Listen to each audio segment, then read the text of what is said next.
A analizar estas cuestiones con Felipe Rodolfo de Basa, profesor de Historia Contemporánea y del Mundo Actual en la URJC, en la Universidad Rey Juan Carlos. ¿Qué tal? Muy buenas. Felipe, buenas tardes. Buenas tardes.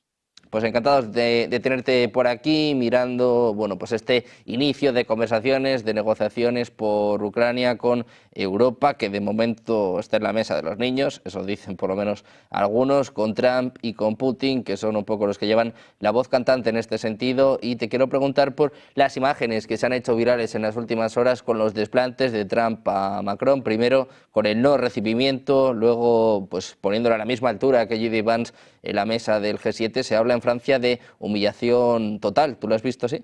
¿Crees que Trump ha humillado a Macron?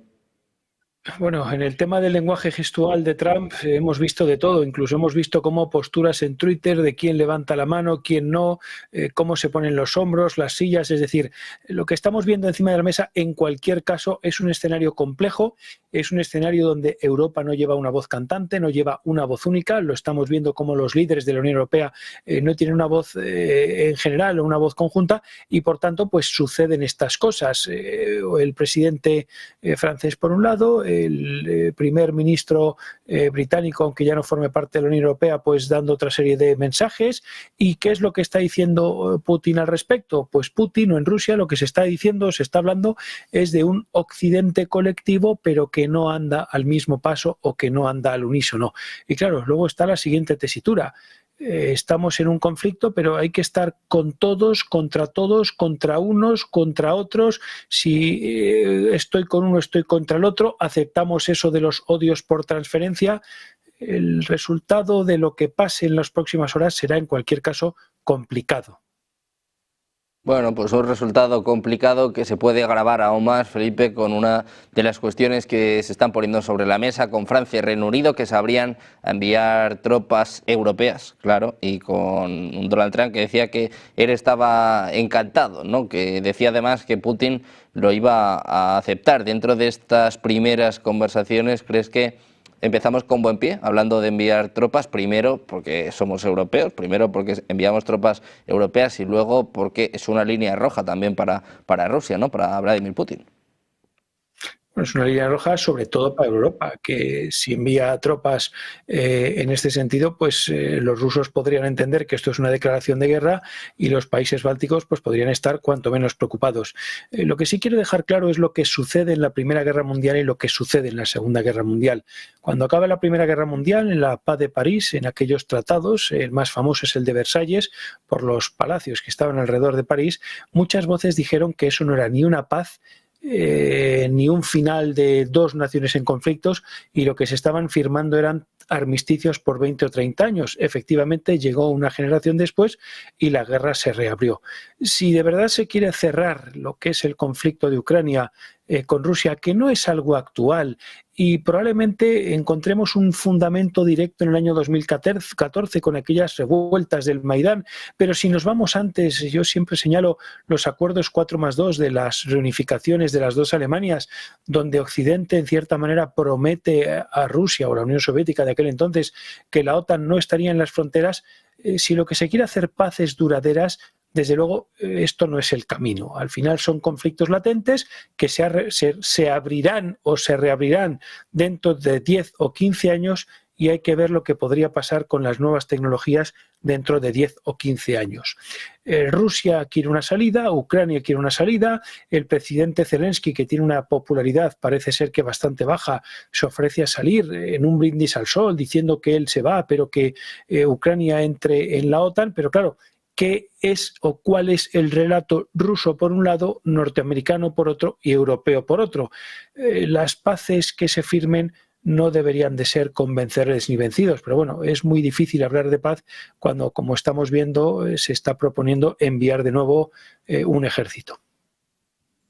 Bueno, pues ya veremos si la mejor forma de conseguir una paz es enviar tropas, esto que se dice, ¿no? De conseguir la paz a través de la fuerza. Veremos cuál es la respuesta por parte del Kremlin, mientras tanto precisamente el choque entre Europa y Estados Unidos, que cada vez es más latente, más evidente, también se ha demostrado en el Consejo de Seguridad de la ONU con la propuesta en la que votaron tanto Estados Unidos como Rusia, algunos países como Corea del Norte, Irán, por el otro lado Europa, varios países europeos, también Ucrania. ¿Hasta dónde puede llegar este choque Europa-Estados Unidos y sobre todo cómo nos puede afectar? Porque la economía europea ya está débil, qué decir de Francia, de Alemania, que veremos cómo sale de estas elecciones. ¿Es la mejor idea llegar a un enfrentamiento ya no solo comercial, sino también geopolítico con Estados Unidos? Bueno, las guerras del futuro pues podrían ser que no se utilicen armas ni se utilicen ejércitos, sino que sean guerras comerciales. Lo hemos visto en muchísimas obras, en muchísima literatura, incluso en películas. Y al final una guerra comercial comienza con una escalada y acaba teniendo efectos adversos. El escenario de la guerra comercial está ya encima de la mesa y empieza a ser real. Por tanto, tenemos un escenario cuanto menos complejo. Luego hay otros temas que no se está hablando, y es lo que se está en relación con la inteligencia artificial. ¿Qué está haciendo China, qué está haciendo Estados Unidos y qué está haciendo Europa con la ley de inteligencia artificial?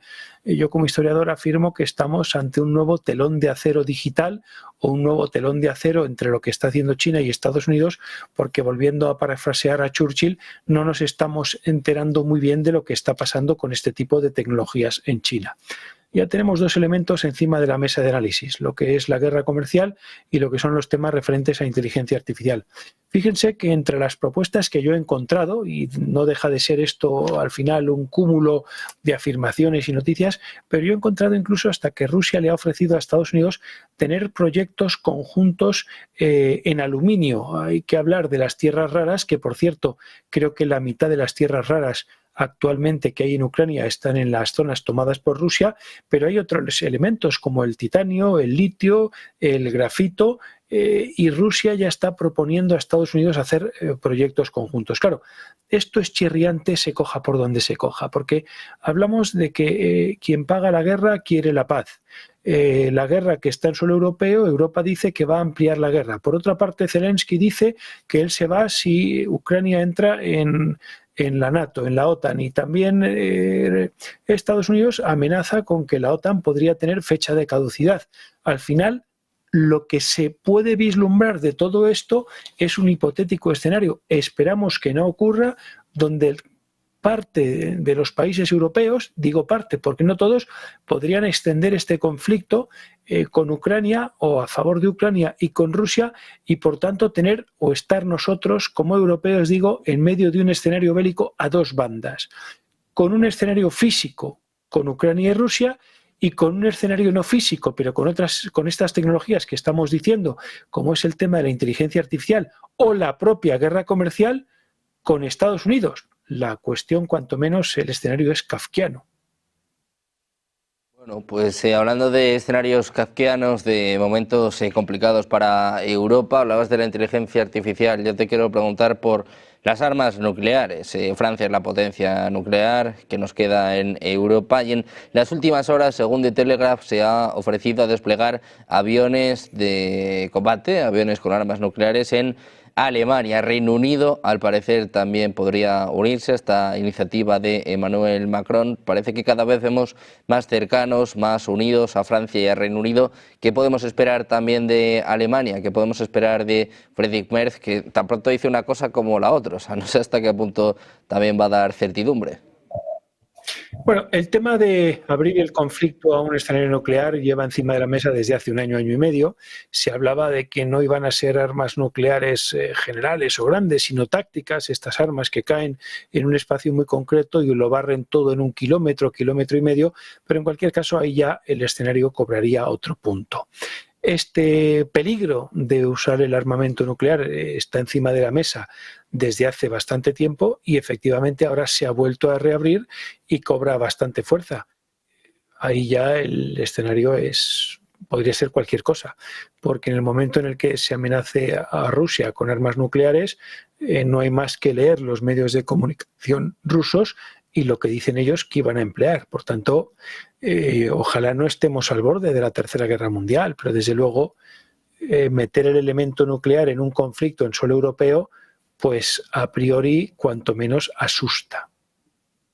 Bueno, pues de momento intentamos hablar de paz, ¿no? Decimos que estamos más cerca de una solución en el conflicto de Ucrania, pero estamos hablando de tropas europeas en Ucrania y al mismo tiempo estamos hablando de despegar armas nucleares en Alemania. O sea que la cosa, desde luego, no está tan clara. Te quiero preguntar precisamente por Rusia, por el presidente ruso Vladimir Putin, teniendo la mano a Donald Trump, lanzaba una especie de oferta, se puede entender, para las empresas, también para la administración, hablando de los minerales en Ucrania, hablando pues de llegar a algún tipo de pacto. ¿Cómo crees que se está tomando esta negociación en Rusia, en el Kremlin, y cómo valoras los movimientos de un Vladimir Putin, que hay que decir que tampoco se muestra mucho, ¿no? Es prácticamente el lado opuesto a Donald Trump, que vocifera todo, que hace un show de prácticamente todo, mientras Vladimir Putin parece que está jugando al ajedrez, ¿no? Deja que vayan moviendo las fichas y él, pues cuando se mueva seguramente dará el golpe definitivo. Sí, lo que hay ahora mismo en Rusia es un odio bastante generalizado. Odio entendamos como cuando hablamos de sentimientos, de amor-odio, es decir, hay sentimientos no muy positivos hacia Europa y por tanto reconstruir estos lazos no es la tarea de unos meses ni incluso un año, hará falta bastante tiempo en el hipotético caso en el que esto llegue a suceder. Probablemente esto sea así también con Estados Unidos, porque no hay que recordar, y el propio Putin y la propia administración rusa lo ha dicho, la administración anterior pues ha sido nefasta en las relaciones entre Rusia y Estados Unidos.